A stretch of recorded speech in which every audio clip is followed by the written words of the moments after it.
discs have a long history here at Zipp. Our very first product was a disc, and we have a very complex manufacturing process to make our discs. Our discs are more complex than anything else we make. When we set out to make a product like the Super-9 in a carbon clincher format, we're just continuing to add complexity to an already complex process. Throughout the wind tunnel testing we've been doing with the carbon clincher project, we realized that clinchers are significantly faster than tubulars, aerodynamically speaking. And we've seen that translated into equipment choices on our Tour de France teams. The transition from the tire surface to the rim surface allows for the flow to stay attached, which reduces pressure drag, makes you go faster. The Super-9 specifically is a little wider than other discs, allows for a bigger canvas to create a smooth transition. You know, Super-9 Carbon Clincher really represents the new breed of purposeful race wheels. There's a lot of talk and a lot of study that's being done on, clinchers versus tubulars, and the clinchers have really gotten to where they have similar, if not in some cases better rolling resistance than some tubulars. The advantage that brings to you, the customer, is that you can now really tune your tire selection to your event.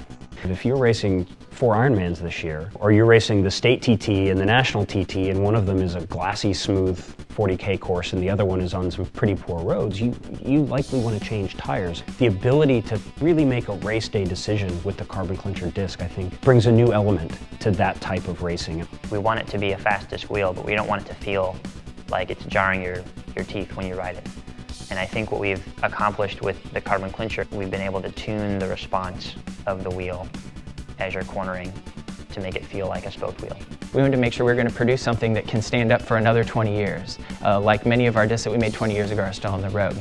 So as manufacturing engineers, we're very aware of the fact that these discs have a long life cycle. Something we've never seen in all of our testing is any sort of brake heat issues with the Super-9. We're actually using the same material we're using on the 202, which has a higher glass transition temperature and has higher impact performance. We wanted to make sure that we're producing a disc that is robust enough that you can race it and race it and race it again. When you're talking aerodynamics, aerodynamics trumps weight, always. If you were to take one bike setup and add half a pound, you might not realize any speed losses on a rolling or flat course.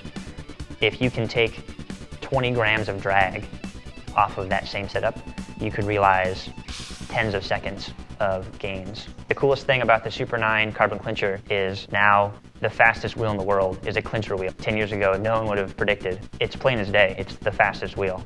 Once you get on it, once you're riding it, you realize that it handles like your training wheel. It handles like any other bike you've ridden. Give it a shot, you'll go faster for it.